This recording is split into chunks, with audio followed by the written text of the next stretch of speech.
Welcome to the Lawrence Souffrant podcast. My name is Lawrence Souffrant. I will be your host for the day. Let me start by saying Happy Father's Day to all my good fathers.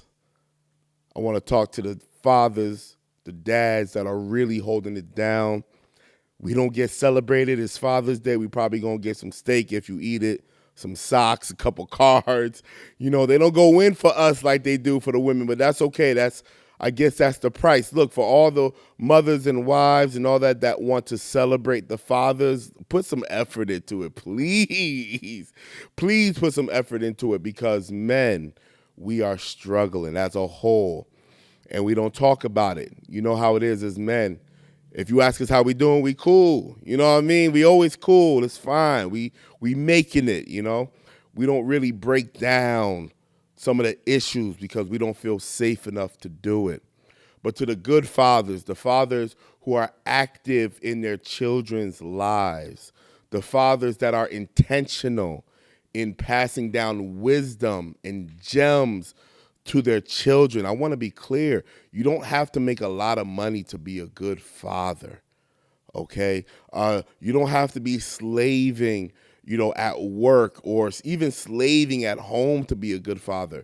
What we need for you to be a good father is that you're present, not just physically, but emotionally, mentally, spiritually present. What that means is that you are right there in the moment with your family, with your children.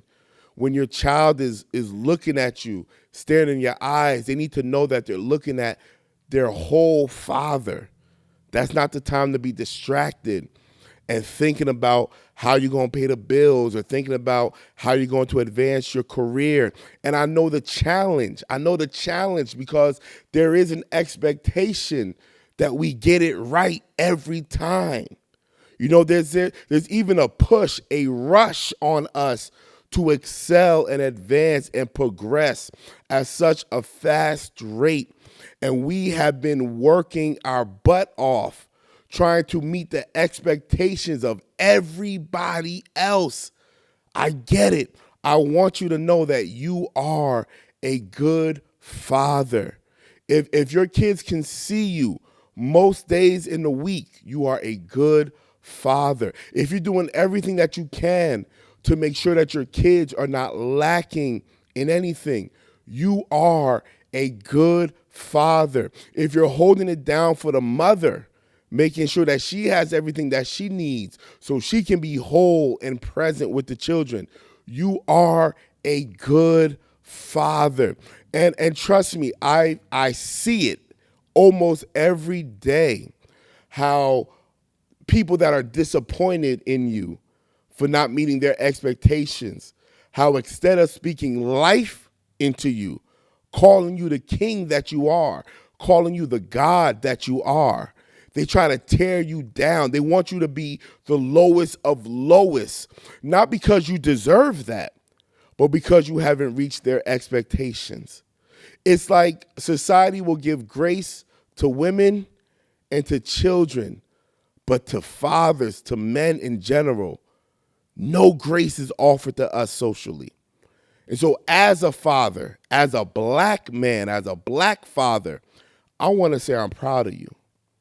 I'm proud of you for not giving up. I'm proud of you for holding your position and not allowing the pressure to cause you to quit. I'm proud of you because I know that you thought about quitting. You thought about walking away. Some of you, not all of us, but a good majority of us. Look, statistics say that for every suicide that happens in America, about 80% of those suicides are men. So there are men who decided to check out. And this is no shade to them because life can be hard. Life can be stressful. So I'm not trying to shade them or embarrass them for whatever choice that they made. What I'm saying is I'm proud of you because if you're watching this video, that means you made the choice to stay around. You made the choice to say, I'm going to be here for my family, for my kids. And I'm proud of you. And I want to encourage you. I want to support you and encourage you because I know that you're not getting it in the spaces that you feel like you should get it. Like, can I be honest? It's not everybody's experience, but there's enough of us who feel like our partners are not supporting us like they could. They minimize our needs and they maximize our flaws, and we feel that weight every day. We don't cry in front of them. We don't complain in front of them. But sometimes they look at us and they wonder why we're being so quiet. Because we have something to say, and we trying to figure out, how do we say it? How do I tell the person that I love that I need a little more from you when they've already expressed that they're giving their all? They can't give us anymore. They're exhausted. They're tired. And we're sitting here like, I'm tired too. You're not the only one. I'm struggling too. How do we convey that message to them? Saying that I'm not asking for a lot. I tell my wife this. What most men are looking for is three things. It's very simple. Three things. We're looking for peace, we're looking for food, and we're looking for sex.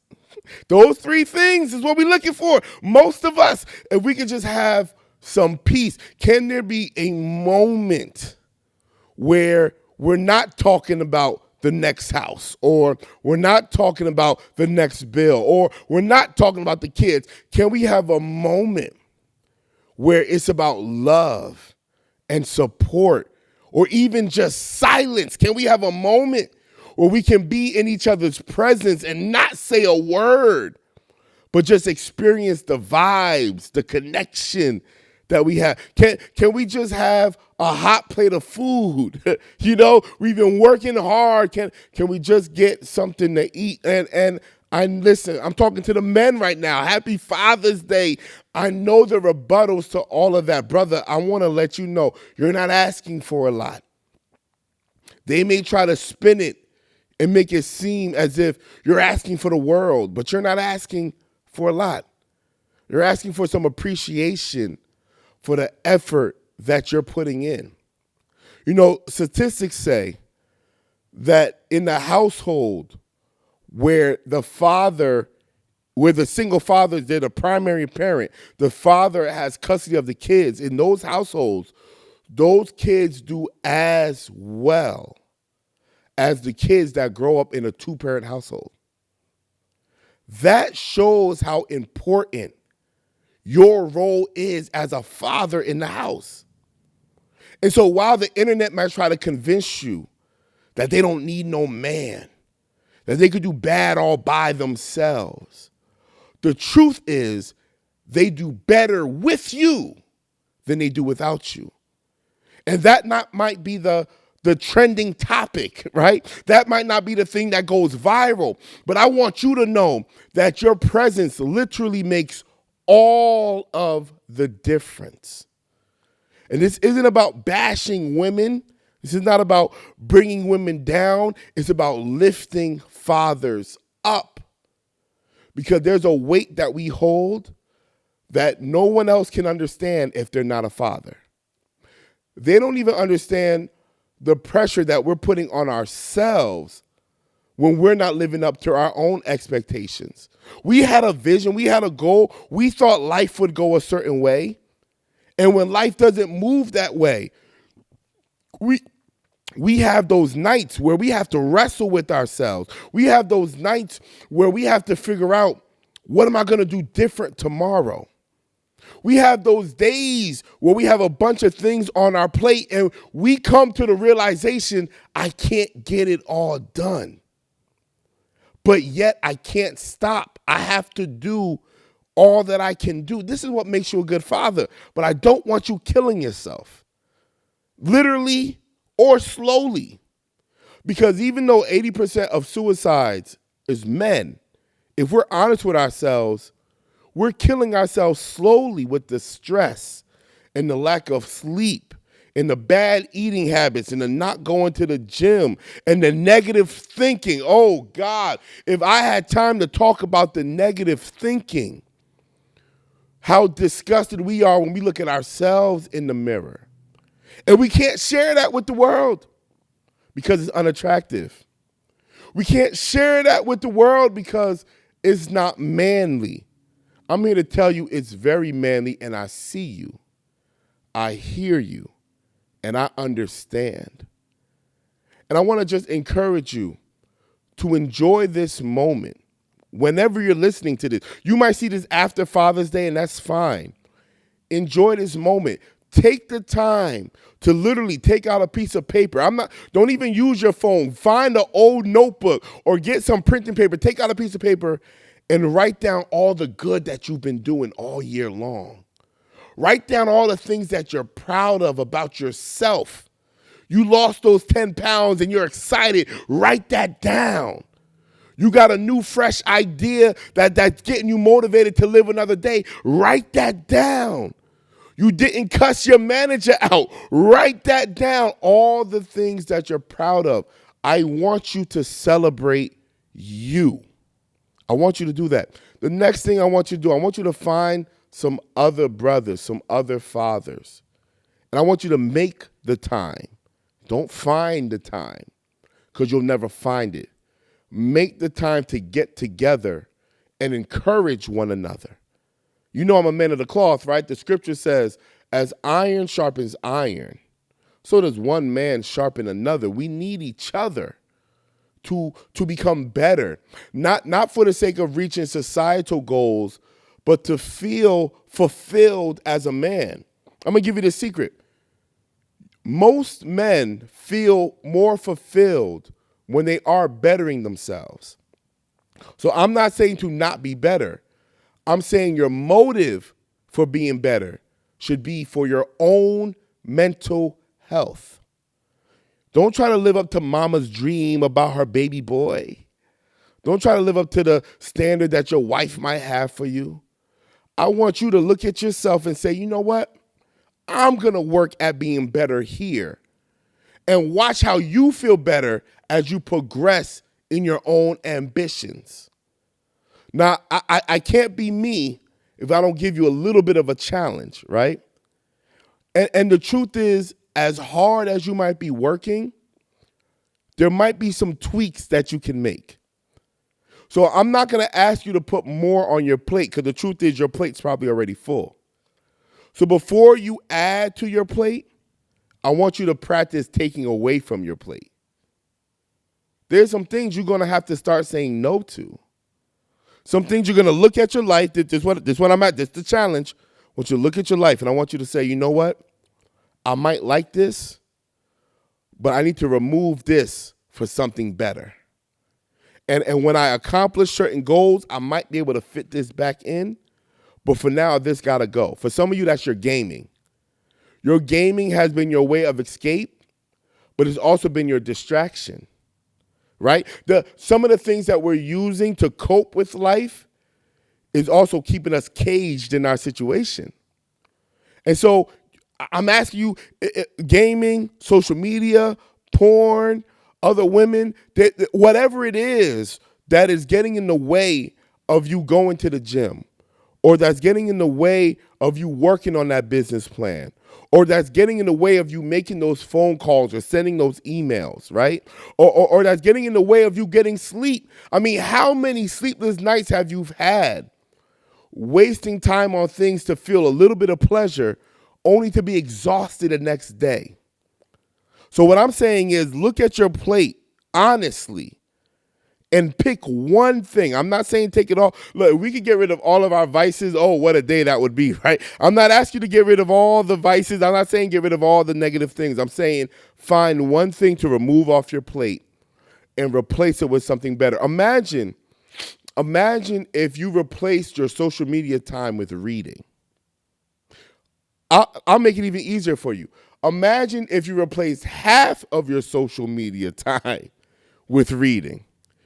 Go ahead and look at your screen time.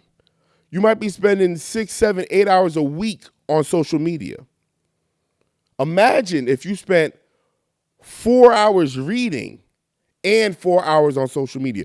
Imagine what that would do to your perspective and to your energy, to your presence when you're reading something that inspires you or that gives you instruction to become better. Right? This is what I mean when I say take something off your plate and replace it with something better. 4 hours less of social media times mean 4 hours more of reading, or 4 hours more in the gym, or 4 hours more working on your side hustle, right? Or 4 hours more of sleep a week. Imagine. Imagine if you got an extra, even just an extra hour a night of sleep because you put your phone down. But I want you to acknowledge that you matter. If nobody else told you, not only do you matter, but you're special in your own right. Stop comparing yourself to other men, thinking that you have to be on this guy's level or on that guy's level. You don't have to be like anybody else. You just have to be more of yourself, your true self. Not the version of you that you're embarrassed about, not the version of you that everybody tries to push down your throat, not the version of you that is consistently failing and falling, but the real you, the you that keeps getting back up, the you that keeps trying another way, the you that loves your kids enough to have standards for them. Right? Don't feel bad when you say, hey, you're my daughter and you don't need to be dressed like that. Don't let society make you feel bad. You're a father. Let me tell you what the role of a father is. Can I go there a little bit? The father traditionally, historically, has been the one to establish order in the household.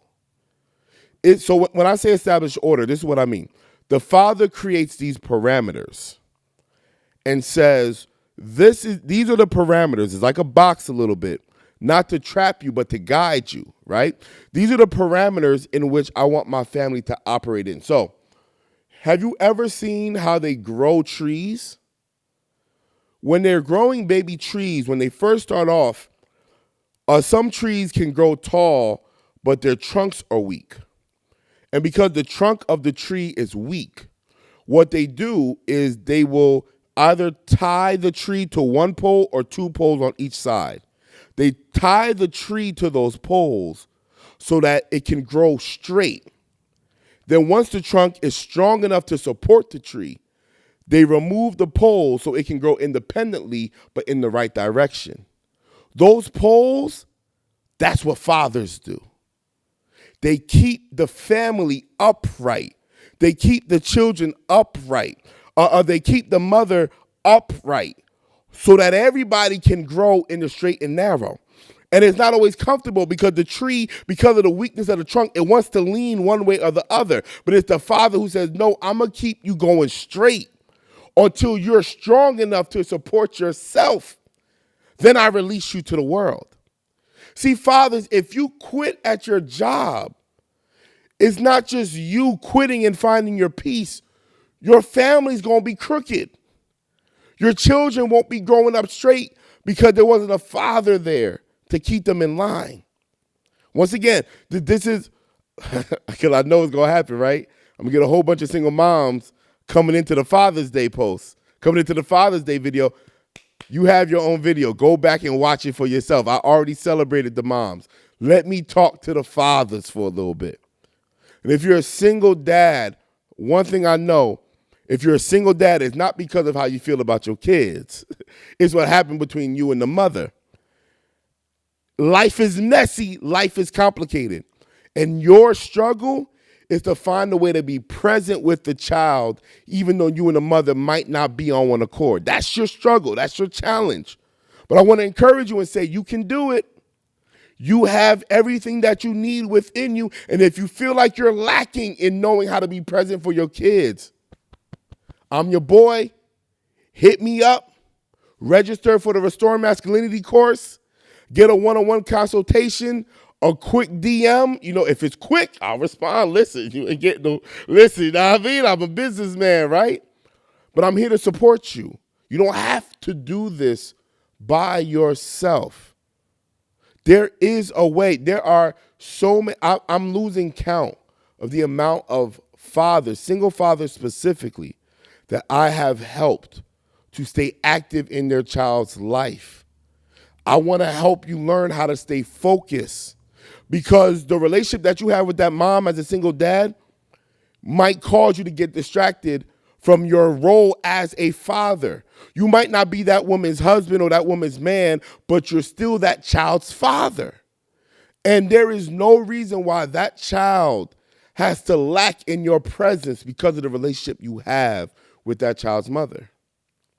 And there are ways that you can stay focused. There are ways that you can kill the noise that she tries to bring so that you can be present.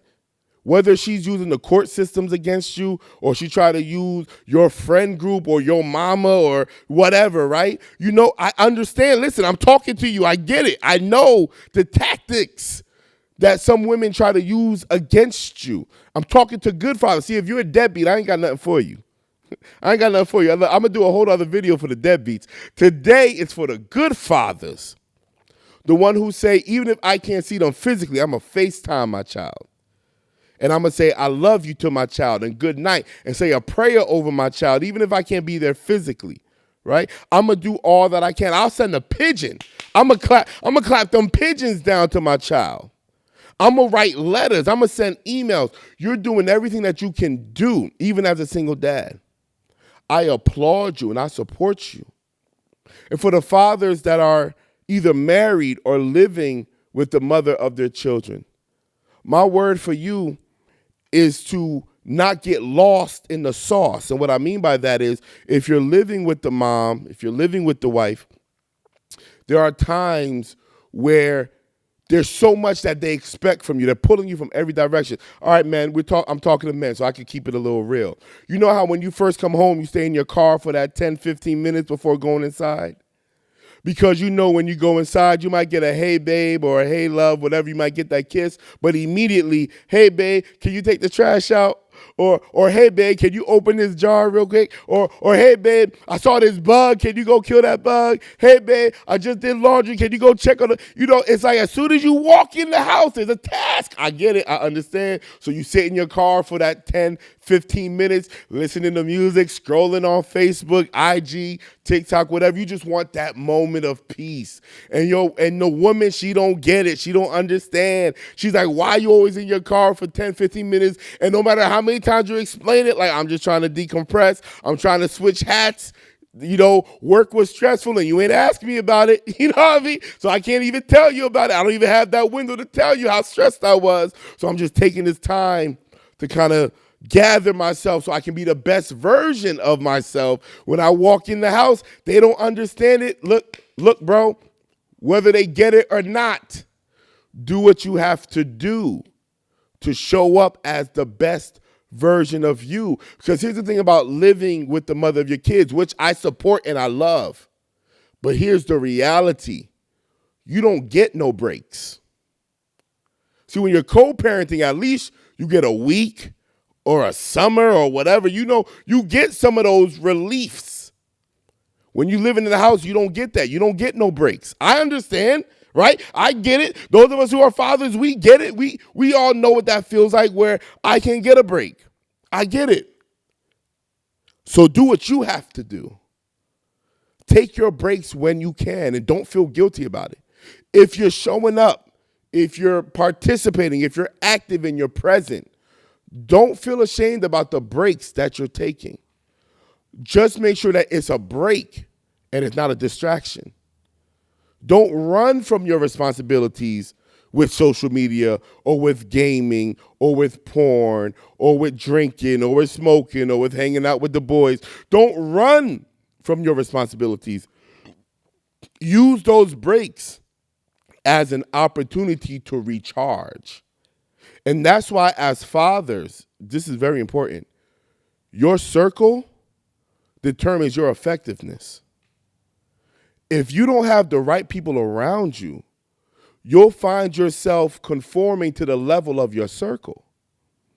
And so you have to be very intentional about your friend group as a father. Can I keep it 100 with you? There are some friends you've been outgrown. You on a whole nother level, but because you knew them since you was kids, or y'all went to high school together, or y'all pledged the same fraternity, whatever it is, you feel an obligation to give them so much of your time. Brother, I want to release you from that. I want you to find, all right, here's the secret. Here's the gems right here. Listen to me carefully. Find a group of men that's doing better than you. Then find a group of men that are at the same level of you, then find a group of men that you can mentor. 3 different groups that keeps you grounded, that gives you perspective. The men that are doing better than you will keep your ambitions going, so you don't get too satisfied with where you are. Because if there's more on the table, go get that, right? Let's go get that. The men at your level will remind you that you're still doing great. You're not there yet, but you're still killing it. Then the men under you remind you of the struggles that you once went through so you can be grateful, because some of you forgot what it was like to have that bedroom in somebody else's apartment with an air mattress on the floor, right? So now you got a house, it might be a 3-bedroom, 2 baths. You feel like, dang, what is this? It's 1,600 square feet. You feel like, oh man, I ain't killing it, because you forgot that one time you could only afford a room with an air mattress. You couldn't even get a real mattress. Right? You forgot. Look, them sheets was barely washed because you only had one set. You forgot about those days. But when you're mentoring that group that's under you, you're reminded, oh yeah, that was once me. I can help them. I can encourage them. But I'm also reminded, yeah, I am doing better with life. Remember how excited you was when you got your first apartment by yourself? In your name. You ain't need your mama to co-sign. Remember how good you felt? Sometimes we forget where we came from. So that lower level, no disrespect, right? But that lower level, it keeps you grounded. It reminds you. Those on the same level, you can encourage each other about the struggles and the ways of progression. But those above you, they have the gems and they have the lifestyle that reminds you, yo, there's so much more I can go after. Right? If I speak for myself, because maybe everybody don't know. Look, I'm gonna get a little vulnerable, right? Because that's what men have to do. I remember when I first moved to Huntsville, Alabama. Man, it was 2007. We had me and the queen. We wasn't married yet, but we was living together. And as a matter of fact, it was her car. I sold my car. We took her car because her car was better. You know what I mean? And we fit everything that we had in that one car. And we rented out a room from someone who was younger than us, right? But they had a 2-bedroom, and we rented out a room. And we were so broke that we didn't eat. This was at the time where there was free nights and weekends. Some of y'all too young to know about the free nights and weekend ever, right? Y'all take this time for granted, but let me, you know what I mean? So this was at the time where there was free nights and weekend. We didn't have enough money to talk on the phone during the day with each other. And so what we used to do, we had 2-mile walkie-talkies that we would charge up at night. And the next day, because I'm this type of man, I would walk to school, because I was going to school at Oak Ridge University, and I would leave her the car. So when it was time for her to go to class, she can drive. But we were able to communicate through the walkie-talkies. I remember those days. Starting at the bottom, but can I tell you something? Oh, hold on, let me keep telling you about those days. We rented out a room. We had our air mattress.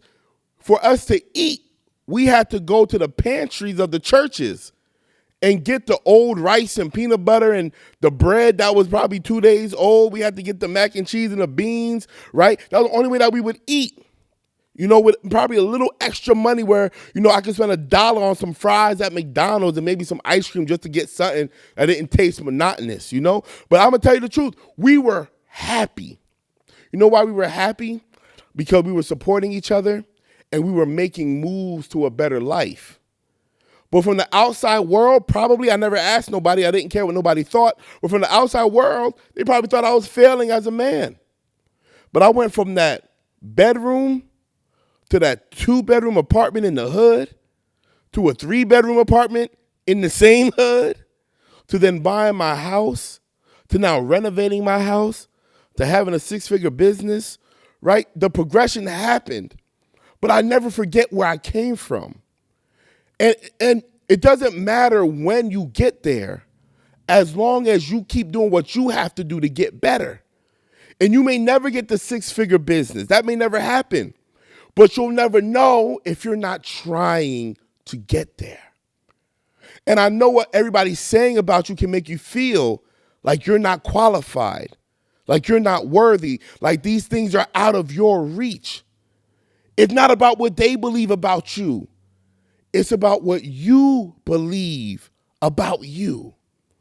And you need to be telling yourself every day, I'm on my way. I'm I am making strides. I am progressing. And they need to back those affirmations up with practical, tangible action. Whether that's completing a degree course or a certificate course or a trade school, or whether that's, finishing another section in your business plan, or whether that's sending out ads, actionable plans, actionable moves that says, I am on my way, right? It's the affirmation with the action that leads to your ascension. If you're just affirming yourself with no action, you're wasting your time. And if you're doing all that action without any affirmation, you're going to get burnt out. You need both to ascend. I don't care what level you're on. This is what I'm asking you to do. If you're not going to do it for yourself, look, I believe you should do it for yourself. But I also know the heart of a father. So if you're not going to do it for yourself, do it for your kids. When my first son was born, I remember looking into his eyes and having this overwhelming feeling that I can't even put into words. But I remember telling myself this: my son will never have to beg for food. My son will never have to worry about where he's going to sleep. My son will never have to walk around with holes in his clothes and ripped up jeans and stains and when they're outgrowing their clothes and it becomes high waters. I looked in his eyes. He's day one. I looked in his eyes and said, when I see that his pants are too short, I will have the resources to buy him new clothes. Now, they're not going to be True Religion or Balenciaga, right? But they're going to be clean and they're going to fit right. And my son's going to present himself better than how I look. I made that commitment to myself because I'm a father now. And I know other fathers can relate to that. When you look in your child's eyes, the first time you're holding them and you're saying, nah, my child ain't going to be cold in the winter. And my child's not going to be over hot in the summer. I'm going to do what I have to do. So if you're not going to do it for yourself, do it for your children. But my word to you is do it. Don't quit. Don't take your life. Don't kill yourself slowly. I want you to use this life to live. Because we all going to go one day. But I want you to die after you've lived. I don't want you dying slow now. And it's nobody else's responsibility. As men, until times change, we have to accept the reality that it's our job to hold each other up. So I'm looking to my brothers to hold me up, while I'm also looking to my brothers to hold them up. We have to have each other. And if nobody else says it, I see you, I hear you, I love you, I'm proud of you, you matter, and happy Father's Day to you. Tear that food up.